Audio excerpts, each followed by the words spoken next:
नमस्कार दोस्तों, आज हम लोग डिस्कस करने वाले हैं question number 2 exercise 4.4 class 10th math. दोस्तों चलिए स्टार्ट करते हैं। देखिए क्वेश्चन नंबर 2 को सबसे पहले हमें समझना है। क्वेश्चन नंबर 2 में कहता है कि फाइंड द वैल्यू ऑफ के। हमें के का वैल्यू चाहिए और के का वैल्यू तब चाहिए जबकि रूट्स जो हो वह इक्वल हो। रूट्स क्या हो? इक्वल हो। तो आप लोग इस बात को बखूबी जानते हैं कि रूट्स तब और केवल तब इक्वल होता है जब डिस्क्रिमिनांट का वैल्यू 0 हो। डिस्क्रिमिनांट का वैल्यू क्या हो? 0 हो। तो अगर डिस्क्रिमिनांट का वैल्यू 0 होगा तो हम लोग इस क्वाड्रेटिक इक्वेशन का कंपैरिजन कर लेंगे ax² + bx + c = 0 से। इस क्वाड्रेटिक इक्वेशन का हमें क्या करना है? कंपैरिजन करना है ax² + bx + c से। जब हम उससे कंपैरिजन कर लेंगे तो हमें मिलेगा a = 2, b = k and c = 3। जब हमें a = 2, b = k और c = 3 मिलेगा तो हम जानते हैं चूँकि रूट्स इक्वल हैं इसलिए d का वैल्यू हो जाएगा 0। डी का वैल्यू क्या हो जाएगा? 0। और डी का वैल्यू निकालने के लिए हमारे पास एक खूबसूरत तरीका होता है b² - 4ac। b² - 4ac। तो b के जगह हम लोग पुट कर लेंगे। b का वैल्यू k है और b² है तो k का स्क्वायर हो जाएगा। 4 फॉर्मूला का होगा, a का वैल्यू 2 दिया गया है और c का वैल्यू 3 गिवन है। ऐसा क्वेश्चन में ही गिवन है। तो इस प्रकार से k² - 4 × 2 = 8, 8 3 = 24। सभी को अगर मल्टीप्लाई करेंगे आप तो 4 × 2 8, 8 3 = 24 हो जाएगा। और ये -24 LHS में है, RHS में आने पर इसका साइन चेंज होकर +24 हो जाएगा। तो इस तरह से k² = 24 मिलेगा।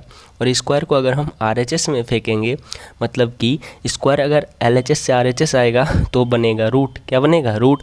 तो k का वैल्यू आ जाएगा √24। क्या आ जाएगा? √24। और 24 का जब हम लोग स्क्वायर रूट निकालेंगे तो 24 2 12 2 6। देखिए जो पेयर बनता है रूट से बाहर आ जाता है, जिसका पेयर नहीं रूट के अंदर। इसका मतलब है ±2√6। ये हो गया के का आंसर। पहला का सॉल्यूशन हो गया।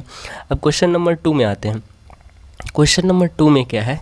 क्वेश्चन नंबर 2 में है वैल्यू आपके पास गिवन है kx × x - 2 + 6 = 0। तो यहाँ हमें सबसे पहले इस kx को ब्रैकेट के अंदर लेके जाना है। डिस्ट्रीब्यूटिव प्रॉपर्टी याद है आपको? जैसे कि अगर ये पहला टर्म इससे मल्टीप्लाई होगा तो दूसरे से भी मल्टीप्लाई होगा। और kx × x kx² हो गया और plus into minus minus kx × 2 तो 2kx और +6 एज इट इज = 0। इसका भी हमें क्या करना है? कंपैरिजन। तो a बराबर आपको मिलेगा k, a बराबर क्या मिलेगा? k और b = मिलेगा -2k एंड c = मिलेगा c। क्या है मेरे भाई? इक्वल से। अगर रूट्स इक्वल है तो d का वैल्यू क्या हो जाएगा? 0। d का वैल्यू क्या हो जाएगा? 0। और d का वैल्यू 0 इसका मतलब b² - 4ac का वैल्यू 0। तो b का वैल्यू हमें पुट करना है। b का वैल्यू है -2k तो b का स्क्वायर है तो -2k² हो जाएगा 4। फार्मूला से a का वैल्यू k और 6 का वैल्यू c का वैल्यू 6। भैया आप इस बात को समझिए कि यहाँ जो x² का कोफिशिएंट होता है, जो x² का कोफिशिएंट होता है वही a का वैल्यू होता है और जो x का कोफिशिएंट होता है वह b का वैल्यू होता है और ये c एज इट इज है। इस बात को अगर समझ पाएंगे तो फॉर्मूला आसानी से पुट कर लीजिएगा। और -2 के स्क्वायर कीजिएगा तो 2 का स्क्वायर 4, 2 का स्क्वायर 4 और k का स्क्वायर k²। माइनस इंटू 2 बार मल्टीप्लाई हो रहा है तो आप जानते हैं माइनस इंटू माइनस प्लस हो जाएगा। माइनस क्या हो जाएगा? प्लस। तो ये हो जाएगा 4k²। क्या हो जाएगा? 4k² और 4k² -24k।